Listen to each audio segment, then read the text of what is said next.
You know, when you see it in real life, you're like, ah, I can't believe it's real life. It's 7 a.m. on January night. What? It's July 19th, Friday, and I'm off on an hour-long drive to get to Balinga Beach Abode to do a photo shoot for a client. Yay! Look at the car. And there's more in the boot. I've been up since 5:15. It's 9 o'clock. Scoped out the place, unloaded the car, so I did there's the place there. My car's over there. Took me about 6 trips back and forth to my car, and now I'm going to show you the venue. This is a house in the Gold Coast. Apparently, the owners have been living in it for 12 years and only started renovating over the last 2 to 3 years. I'm getting bohemian vibes with a fusion of European and Australian styling. After renovating, the owners have decided to stay in it and live in it and rent it out for photo shoots. There's a Mandarin. They're doing shooting over there, and we're going to walk through. I saw this pool, which even though you see things on the internet, you know, when you see it in real life, you're like, ah, I can't believe it's real life. That's how I felt. There's a fireplace over here, although I don't think we'll be shooting there. They've got beer on tap, which is just a nice thing to have, isn't it? And the way that they've set it out is very al fresco. Now wait for it, there's still a whole other area which I want to show you, which makes me so excited. The conversation pit. So you walk down here and it's like, hi, let's have a conversation. And then right, you'll see over there, it's open and it's direct access into the kitchen. Now there's still more. They've made a skateboard ramp. Beautiful. And you'll see all that beautiful natural sunlight. There's even a swing. And one other area I wanted to feature is this guest bedroom. So this is the guest bedroom, and you'll see you can enter from over there. There's the guest bedroom. Today I'm shooting for 2 clients. One is she rents out equipment to people like wedding planners, hotels, yachts, pretty much venues which hold events. She rents out detail items such as charger plates, which I'll show you what they are in this video, cutlery, napkins, just all the little details that make a big difference when you run an event. So she rents those out. So what we're going to do is we're going to style her items. She sent me 4 place settings, which means that there's a lot of equipment because every place setting is about a minimum 5 pieces, and that's not a complete set. I'm a bit puffed out, hey. As you can see in this place, there's so many different areas. Originally I was going to shoot just here on the dining room table, but then I realized there are so many different surfaces that we can use, such as the floor, the sunlight outside.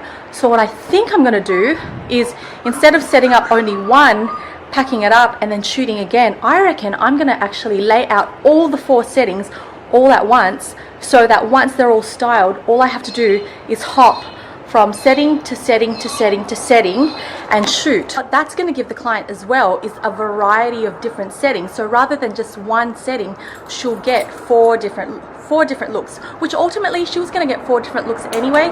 It's just that my workflow is going to be a lot more, it's going to be a lot smoother and a lot more varied. Now the second client that I'm shooting for is, she's a beauty product, a natural beauty product, and her color scheme is pinks and turquoise and gold and light, very feminine colors. Now what I haven't showed you just yet is there's another bedroom over there, which is an open plan with a pink bathroom with gold detail. So we're going to shoot her products in there. Her style of shoot will be quite different to the shoot that I'm doing for the first client, and I'll show you the results shortly. So anyway, let me unpack my belongings and start setting up and styling. I've got a lot of equipment. I try to contain it all in one section. There's the props, there's the client products, more props, camera, and it's all over here. Things that I do when I first get to a venue is I scope out the location. So rather than just setting up right away, I'll actually invest some time in scoping out the location and planning, because the speed of an actual photo shoot is completely dependent on how well you can plan. And because this is my first time here, it's definitely worth investing that. You know what I'm going to do? I'm going to unpack the box so I can see everything that I need to shoot. That's what we're going to do. So even though I saw it last night, Doesn't mean I remember every single piece, so I'm going to lay it all out. These are my own plates that I brought to go on top of the charger plate.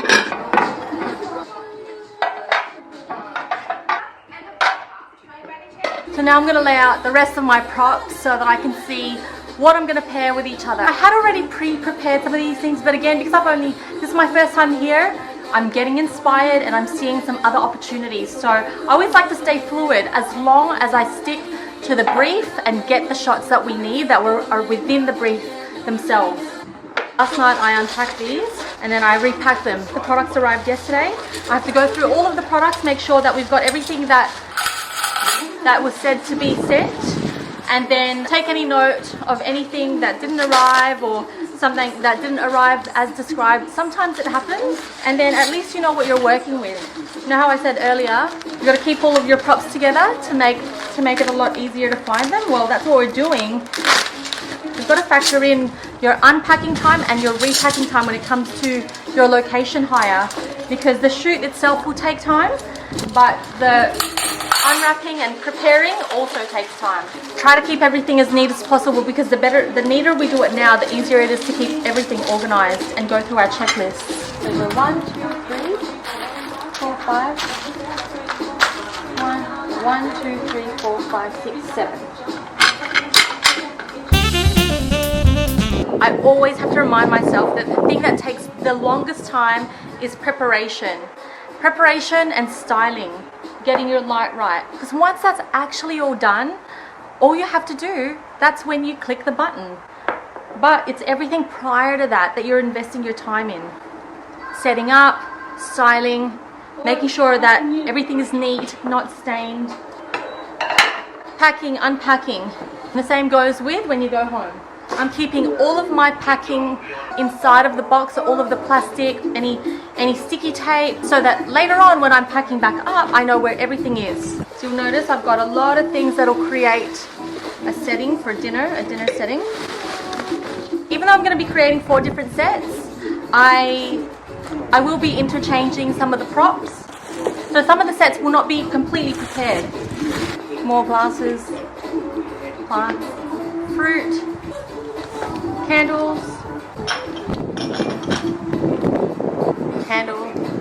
fake flowers. I use some fake, some real.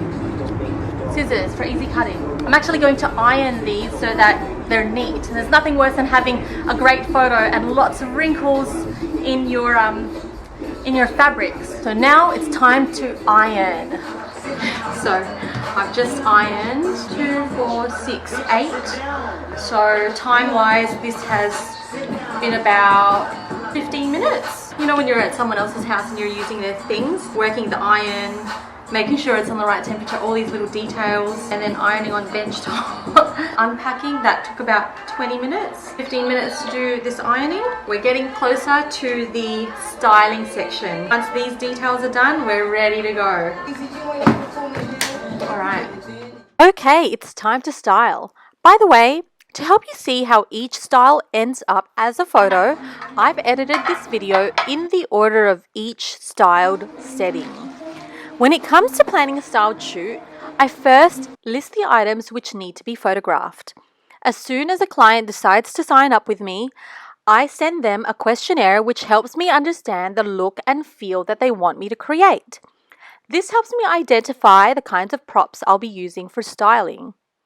Some clients prefer that you take the creative lead, while others like to share the direction. In this case, the client preferred that I inject my personal taste in styling to showcase her products in a creative way. To make sure that I bring the client's products to life correctly, I educate myself on how to position things like cutlery and glasses by doing some research. Even if I might know how to do something like this, it's a good idea to confirm my knowledge. Sometimes this is necessary when you're photographing functional products that need to be presented in a specific way. And now it's time to shoot. I shoot from a few different angles to provide the client with diversity. The client is going to be using this content on her website as well as Instagram, so I do find it handy to know which images work best on social media. I chose to style this on the floor because I like the look and texture of the floorboards. They suited the light and beachy mood I was going for. They also have a pale blue tone in them, which I thought would complement the details on the client's napkin rings, which you'll see close up very shortly. Now, just a side note, one of my favorite things that I learned about being a photographer is learning how to think outside of the box when it comes to creating a set. What is a set? A set is like a scene. And when you're styling products, you're effectively setting a scene so that you can imbibe a lifestyle around the product which you are shooting. Here is the set in close-up. Shout out to Alistair for this detail footage. And here are some images from this set. Setup 2. When it comes to styling products like this, I like to create layers and play with different textures. I do this by using props. I just realized one of the biggest challenges of shooting set number 2 is going to be my shadow. Will I work around it or will I have to move? We'll find out. I can see my reflection in the spoon. There's only one set of cutlery, so I'm going to avoid capturing the other side because it's not going to look symmetrical. I added additional props into my set because after taking a few shots, I felt like something was missing. Now here's a little tip. When I need to add a pop of colour or texture, I find fruits to be very effective. They're also cost efficient, so they don't blow the client's budget out at all. Setup 3. We're running around now because we're actually rushing because time flies. Here's another beautiful thing about shooting on location.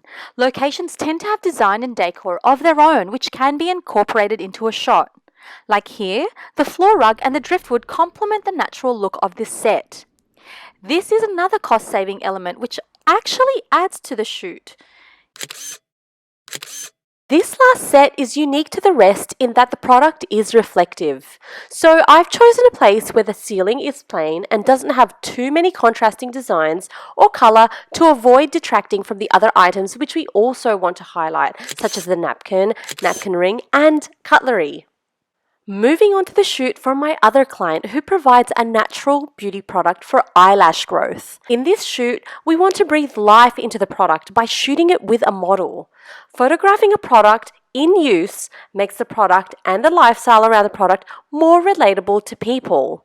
So to really paint a picture around the lifestyle of this product, we set the scene. For example, when I think of beauty regimens, I automatically think bathroom setting, either morning or night, and the person using the product is either just starting the day, so they're freshening up, maybe freshly showered, or ending the day.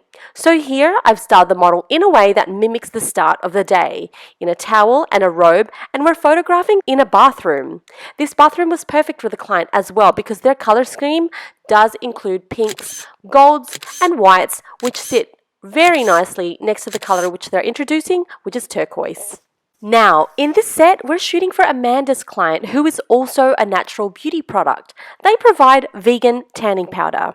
Again, to create a lifestyle around this product, we are modeling with the product. The vibe of this brand is fun and girly, so we express this through our poses, which are playful, and facial expressions where we're smiling, laughing, or putting on those playful winks. Just a little note, when we're shooting with more than just one person in the photo, it's awesome to play around with levels and angles to create depth and balance into the shot. Now here are a couple of samples of the shots that we took. And then it's a wrap. So what did we learn from today? That when it comes to location, styling and photography, there's a lot of work that goes into it. From planning to organizing, packing your car, getting here, and then when you're here is unpacking, then styling, and also being aware of your surroundings. Like how can you maximize the surroundings so that you can get the right photos in the short time frame. We've run a little bit over time, so this is not unusual, but you know how they say time is money? Well, it actually is, because we pay for the venue on an hourly rate, and then if you've got a model, you pay the model on an hourly rate, and everyone on set is on an hourly rate. So if you're wanting to get into the world of styling and photography, these are the kinds of things that you will have to take into consideration. I think a lot of people kind of think that if you're a photographer that all you do is take the photo, but really it's everything, it's like the whole package. that enables you to run a photography business rather than a hobby. After this, I'm going to transfer the files into my computer, edit the files, and then communicate with the client that the files are ready and are ready for their viewing and download. So there's a few more hours to go into this shoot before it actually gets to the end. If you want to see more videos like this, let me know in the comment section down below. Have you ever thought about styling or photography, and have you done it? If you haven't, what's been holding you back? Let me know in the comment section down below. I know that I'd always been interested in this for a long time before I actually hopped into it, and when I finally did and got the experience, that's when I realized, like, yes, I love this and I want to stay with it. If you like this video, give me a thumbs up. And tell me, was there anything in this video that you saw that you never knew happened behind the scenes, or something that you didn't expect? If you haven't already subscribed to my channel, please do, and I'll see you in the next video. Bye!